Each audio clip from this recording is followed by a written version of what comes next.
I'm not a kidnapper. I'm not an unfit mother.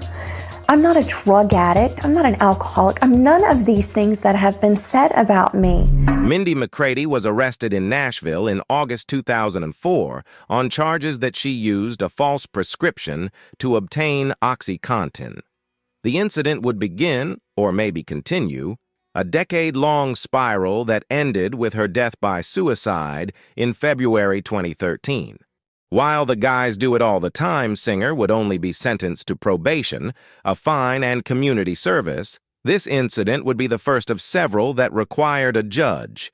Between 2004 and 2008, she'd be charged with driving under the influence, driving with a suspended license, identify theft, violating her probation, battery, and more. She was jailed in 2007 and 2008. That is Spade Cooley, with wife Ella Mae Cooley in June 1951. In March 1961, he killed her after she asked for a divorce. This is without a doubt country music's most grisly crime. The couple's teenage daughter was a forced witness to Cooley's attack on Ella Mae, but he claimed she slipped in the shower. Cops and the judge didn't buy it. In August 1961, he was sentenced to life in prison after being found guilty of first-degree murder.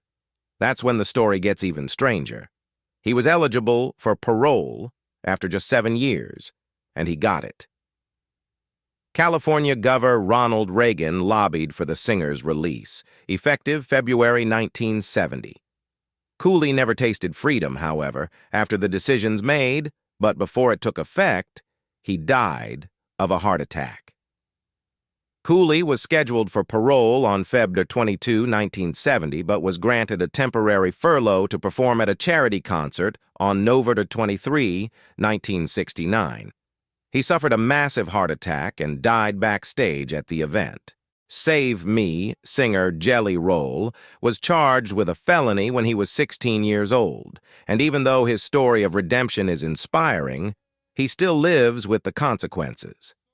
Talking to Joe Rogan, he described robbing 2 men for marijuana. He had a gun, so he was charged as an adult. He'd spend much of the next decade in jail for this crime and others, but says he regrets it every day of his life. These days, he can't get life insurance and struggles to get homeowners insurance, but he gives back to juveniles in jail at every opportunity.